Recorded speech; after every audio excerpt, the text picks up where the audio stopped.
Harp technology क्या है और क्या ये सच है कि ये टेक्नोलॉजी सैलाब, समंदरी तूफान, खुश्क साली और जल्जलों को मुतहर्रिक करने की सलाहियत रखती है। मुअज़्ज़िज़ नाज़रीन व सामाइन, जानकारी में खुशामदीद। हार्प, जिसका मुखफ़फ़ high frequency active auroral research programme है, इस प्रोजेक्ट का आगाज एक आयनोस्फेरिक रिसर्च प्रोग्राम के तौर पर किया गया था, यानी जमीन की बलाई फजा का वो हिस्सा जो जमीन की सतह से 50 मील के फासले से शुरू होकर ऊपर 200 मील तक फैला हुआ है। इस मंसूबे को मुश्तरका तौर पर अमरीकी air force, navy, university of Alaska, Fairbanks और defense advanced research projects agency ने फंड किया था और BAE एडवांस्ड टेक्नोलॉजीज ने डिजाइन किया। हार्प टेक्नोलॉजी का मकसद आयोनिक स्फीयर का तज्जिया करना और रेडियो कम्युनिकेशन और निगरानी के लिए आयोनिक स्फीयर इन्हेंसमेंट टेक्नोलॉजी की तरक्की के इम्कानात की छानबीन करना था। हार्प का सबसे नुमाया आला आयोनिक स्फीयर रिसर्च इंस्ट्रूमेंट है, जो एक high power radio frequency transmitter की सहूलत है जो हाई फ्रीक्वेंसी बैंड में काम करता है।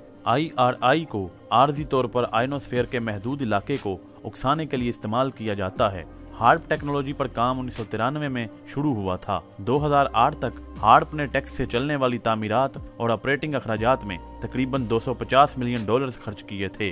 2014 में ये ऐलान किया गया था कि हार्प प्रोग्राम को साल के आखिर में बंद कर दिया जाएगा। फ्रीकैन के दरमियान बातचीत के बाद अगस्त 2015 में इस सहूलत की मिल्कियत यूनिवर्सिटी ऑफ अलास्का फेयरबैंक्स को मुंतकिल कर दी गई।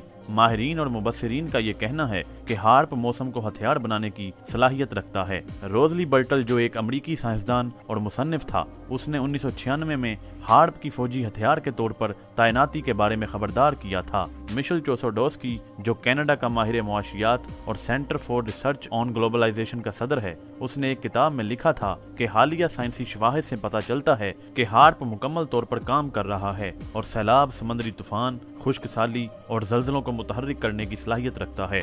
निक बैगिच ने अपनी किताब angels don't play this harp में यह दावा किया है कि हार्प की सहूलत जल्जले को मुतहर्रिक कर सकती है और ऊपरी माहौल को एक द्यो हैकल ऐनक में बदल सकती है ताकि आसमान लफ्जी तौर पर जलता दिखाई दे। वो एक वेबसाइट को बरकरार रखता है जिसका दावा है कि हार्प दिमाग पर काबू पाने वाला आला है। एक रूसी फौजी जरीदे ने लिखा है कि आयनोस्फेरिक टेस्टिंग इलेक्ट्रॉनों के झड़न को मुतहर्रिक करेगा जो जमीन के मकनातीसी कुतुबों को पलट सकता है। माहिर तबीयात ने दावा किया है कि हार्प में इसके अपने पेटेंट पर मबनी टेक्नोलॉजी शामिल है जो मौसम को तब्दील करने और मसनूई सैयारों को बेअसर करने की सलाहियत रखती है। जल्जले के औकात और मुल्क और खित्ते की जुग्राफियाई सियासी सूरत हाल की वजह से भी शकूक व शुबहात पैदा होते हैं, क्योंकि तुर्की और दीगर ममालिक में जल्जला आने से 3 दिन कबल नीदरलैंड के कुछ थिंक टैंक्स 3 फरवरी 2023 को खित्ते में होने वाले इस बड़े वाक़े की पेशनगोई कर रहे थे और उनके मुताबिक अगले मरहले में जल्जले के वाक़यात शामिल हो सकते हैं।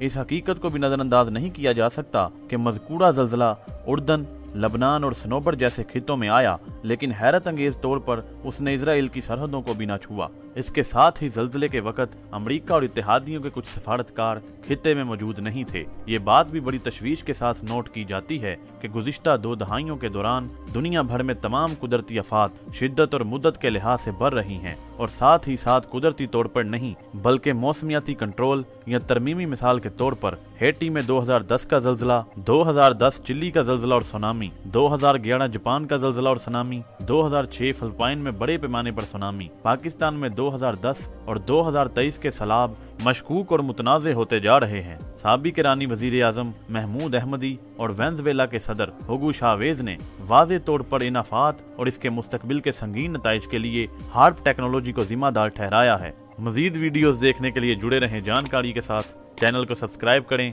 और बेल आइकन को दबाना मत भूलें। अल्लाह हाफ़िज़।